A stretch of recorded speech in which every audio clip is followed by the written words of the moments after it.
ตอนนี้คนมาเบิ่งหลายๆไปได้กระรุ่นเบิ่งว่ามันสิเป็นจังใดบ่เคยเห็นบ่เคยเห็น3 ใบผ่าน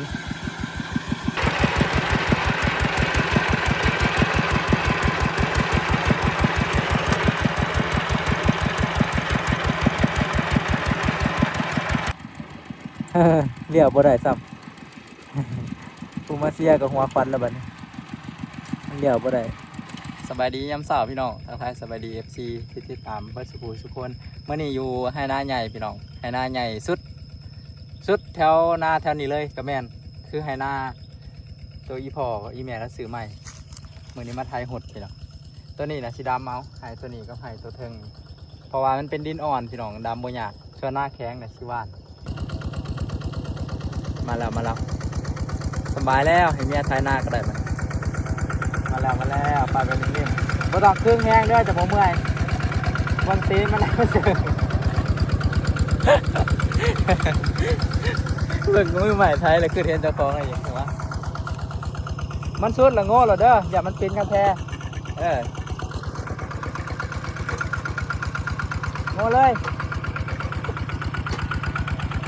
ต้องเผื่ออะไรอย่างไปน้ำโอเคไปเดินเลยนิ่มๆผมมีต่อได้ก็สบายไปนี่จะคุมกับโยกอย่างเดียวไม่ต้องเครื่องแห้งจะโมเมื่อย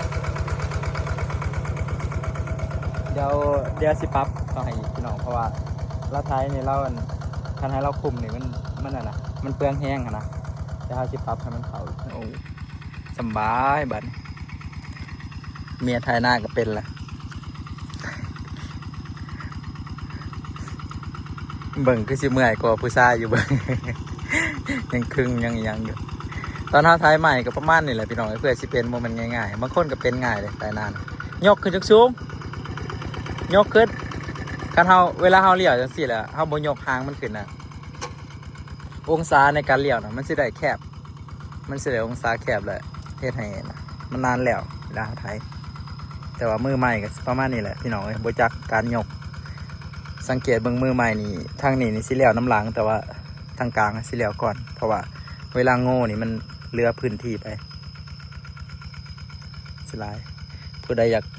เรียนไทยนามาเด้อพี่น้องสอนฟรีมีหน้าให้ไทยแบบฟรีๆไทยเบิดทงก็ได้มาไทยแบบฟรีๆแบบบ่ได้เสียเงินผู้ใดอยากมาไทยนา คือสิบ่มีเนาะ มาไทยฟรีเด้อพี่น้องบ่ได้ห่วงนาใครอยากมาเรียนไทยให้ใหญ่มันบ่มีต่อ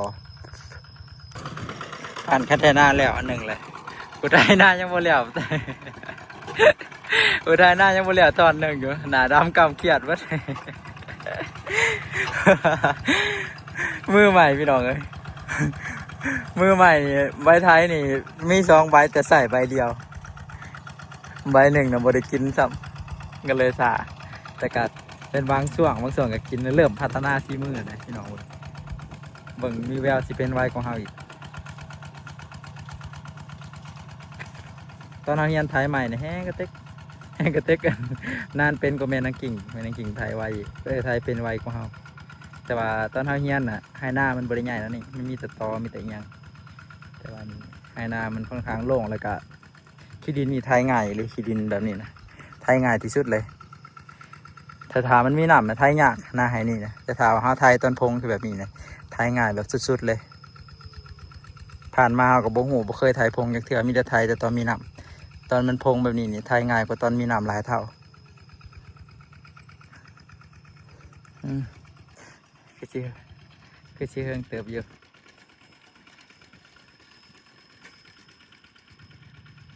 อ๋อเฉพาะมันจะหมดแล้วจังหวะแรกนี่แทบจะบ่ถึกเลยว่าก็โอเคอยู่ ธรรมดาพี่น้อยธรรมดาอยู่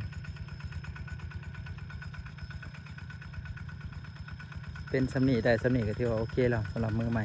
เรียวแล้วตอนนี้ก็สิไปหากินข้าวเที่ยงก่อนพี่น้องส่วงแรงๆส่วงแดดอ่อนๆไปแหละยังลงมาไทยช่วงนี้ก็บ่ได้เร่งบ่ได้เผาอีกอย่างดอก ไทยกับแบบบ่บังคับตัวเองนะกันแดดแห้งกับบ่ไทยไทยเป็นช่วงแรงๆเอาสมบูรณ์เมื่อยเพราะว่าเฮาบ่ทันได้เผาบ่ทันได้ฮอดช่วงอันนะช่วงยามเผคือยามดำอะถ้ายามเผาแต่ว่าช่วงนี้ก็ไทยถาฟ้าถาฝนไปสั่นแหล้วพี่น้องเอ้ยกากับบ่ทันได้ตกซ้ำบ่ทันได้หวานพอตาซ้ำกากันแต่ว่าไทยไว้ซื่อๆไทยให้มันทมเพื่องเฮิงๆแล้วให้มันเน่าแหละให้มันเป็นปุ๋ยให้มันเป็นปุ๋ยให้มันงามสิบนอนแต่6 โมงแรงผมบ่ มือใหม่ไทยนานก็ได้เครื่องให้ยังหลายพี่น้องยังให้เจ้าหน้าอีก ไทยแต่จอดจนเที่ยงหมดแล้วประมาณตะแรงกับคันไทยรีรอกันยันมืดก็แหละสิแล้วถือว่าพอสมควรอยู่ให้หน้าให้เดียวได้ม่วนอยู่ไทยนะเมื่อยปะเมื่อยก็เอาตั้งง่ายยี่สิ อยากเปลี่ยนผัว ยังเสียงรถไทยก็ไทยอยู่ได้ผมเขายังตึงก็หาอยู่ปะมากินข้าวเที่ยงกัน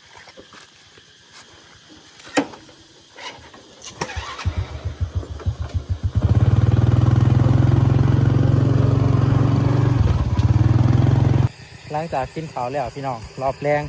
เอาเบิ่งพอบอกก่อนเพิ่นเอา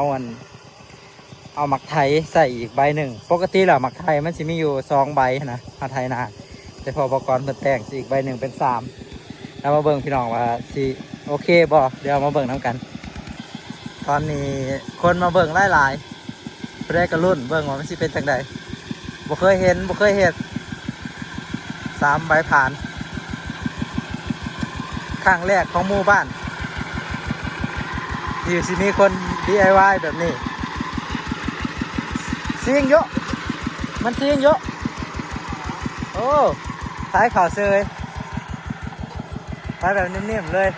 แต่มาขี้เมาบ่ลงพื้นเลยเนาะอยากห้ามเนาะใส่ได้อยู่ไปจักนี่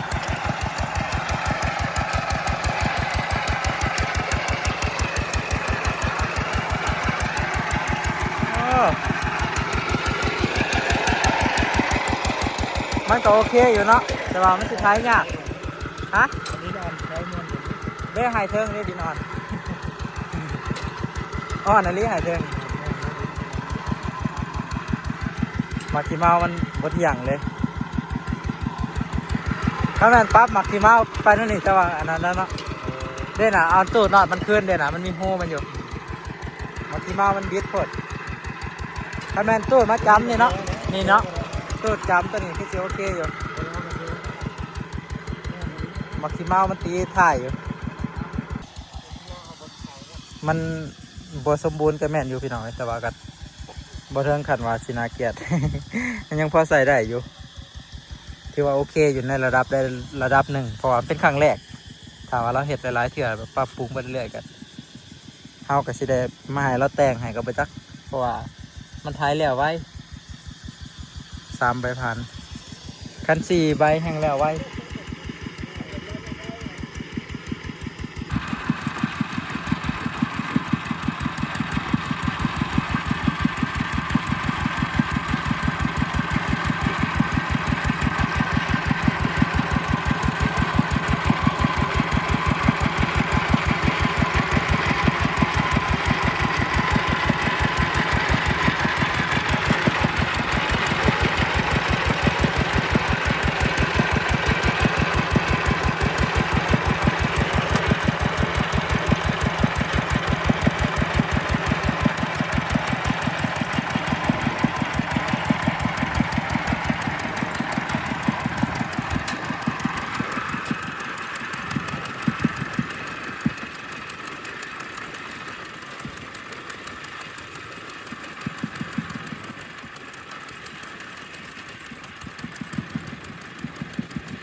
บ่สมบูรณ์แต่ว่าใส่ได้อยู่พี่น้องตอนแรกเขาคิดว่า3,000ในรถไทยมันสิไปบ่ได้มันสิลากบ่ได้แต่ว่ามาเบิ่งตัวจริงมาลงให้หน้าตัวจริงสนามจริงแล้วมึงก็ถือว่าโอเคบ่ได้ฝืดบ่ได้หนักปานใดแต่ว่าสาเหตุที่มันบ่ฝืดนี่น่าสิเป็นย้อนมันเข้าบ่ลึก ถ้าเบิ่งพี่น้องมันบ่เข้าเพราะว่าใบพานที่ว่าเราเอามาทดลองนี่ก็บ่ค่อยคุณภาพดีปานใดนะเป็นใบพานแบบเขาเจ้าปาแล้วเขาเจ้าบ่ได้ใส่แล้วใบมันบ่ซ้ำกันแน่แล้วก็ใบมันเขาขี้สนิมหลายแนมว่าในคมอ่ะนะถ้าว่าทดลองไปถึงจนมันคมจนมันโอเคนี่ก็อาชีพเวิร์กกว่านี้อยู่สำหรับ3ใบพานนี่ เลี้ยวบ่ได้ซ้ำ ผู้มาเสียกับหัวควันแล้วบัดนี้มันเลี้ยวบ่ได้เป็นลำใบพานลายบ่หรือเป็นลำไงสำหรับขอเสียที่แบบว่าขอเสียสุดๆพอดีก็มีหลายพี่น้อยขอเสียสุดๆก็คือมันหนักเด้อ3ใบนี่2ใบก็ยังหนักเกือบแล้วเวลาเฮายกนะถ้าสมมุติว่าเอาไทยดำมันมีกี่ตมนะมีแต่สมมุติกับสมมุติ ไทยดำมันมีกี่ตมแหละเวลาเฮายกขึ้นหรือว่าเวลาลดค่านะอาจจะเป็นอุปสรรคเติมหนึ่งอยู่แต่ว่าใส่ไทยหุดนี่คือว่าโอเคละมันบ่มีน้ำมันไทยง่ายแต่ไทยดำนี่อาจจะบ่เหมาะกันเลยเพราะว่ามันหนักทั้งคนหนักทั้งรถคนเวลาย่อกันนะรถเวลาลากกันนะแต่ว่าไทยหุดนี่มันบ่มีน้ำกันก็จะมีปัญหาตรงนี้แหละใส่แบบนิ่มๆรถไทยแล้วกับบริเร่งแห้งนะปล่อยมันไปแบบนิ่มๆเลย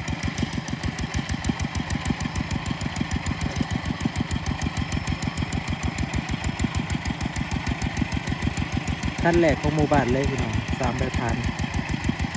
เฮาก็เกิดมาฮะก็เคยเห็นนี่แหละ3ใบพานฮาก็เคยเห็นกับตา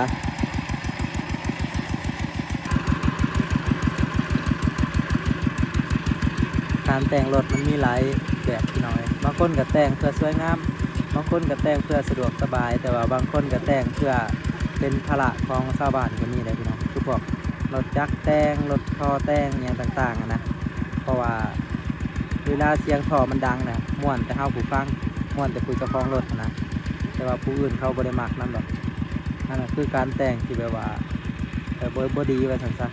แต่ส่วนแต่งแบบพอน้องกรเพิ่นแต่งนี่คือว่าเป็นการแต่งที่แบบพัฒนาหรือว่าเฮ็ดให้สิ่งที่ว่ามันมีสิ่งที่มันดีอยู่แล้วเนี่ยดีขึ้นกว่าเก่าแล้วก็บ่ได้มีผลกระทบกับสังคมบ่ได้มีผลกระทบกับผู้อื่น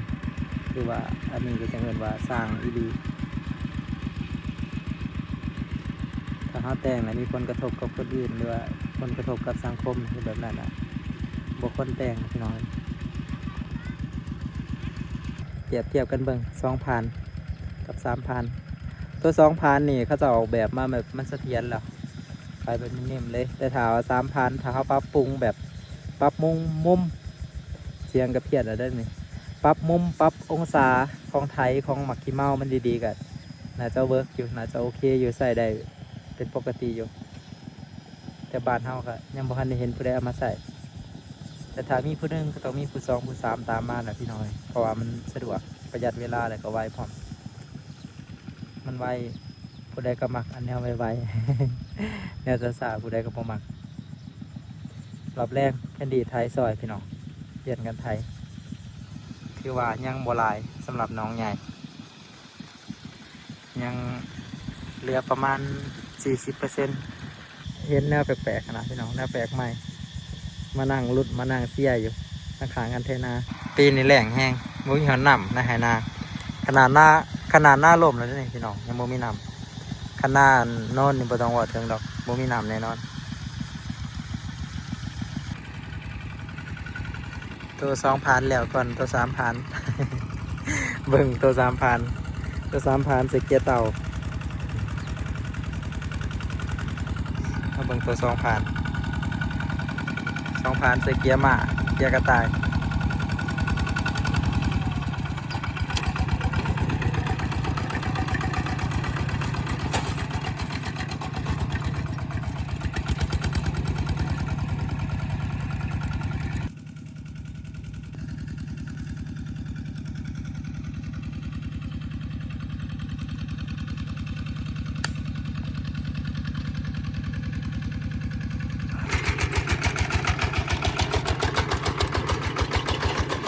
ความมันหายใหญ่ไทยแต่เช้าจนตอนนี้นะ6 โมงแล้วยังเหลืออีก12 นาทีหอด6 โมง มาจอดได้เลย ยังหมดแล้วแต่ว่ายามนี่นะย่อมหับกับเพิ่นนานค่ำเลยปกตินะค่ำแล้วสำนี้แต่ว่ามาช่วงใกล้เดือนมิถุนาเดือน 6นี่นานค่ำกลางเว้นสิยาวนานกว่ากลางคืนโอเคพี่น้องเดี๋ยวจะให้อันแคนดี้ไทยแล้วก็ให้แคนดี้เอารถเมื่อเพราะว่าเอาสิได้เมื่อบ้านคนละบ้านสิเมื่อก่อนน้องๆครับก่อนมื้ออื่นเฮามาแต่เช้ามื้ออื่น มื้ออื่นมาแต่เช้าลำมื้อทันนี้คือสิแล้วอยู่แล้วก็ไปอีกไฮหนึ่งไฮต้นที่พอเราอันปรับหน้าใหม่แล้วก็แล้วก็สิลองหวานเบิ่งเราว่าปีนี้เราสิลองหวานเบิ่งไฮต้นไฮใหญ่ๆนะมันคือมันได้หลายกว่าไฮตัวอีเทิร์นกันนี้ไปพี่น้องเดินทางกลับวันนี้บาย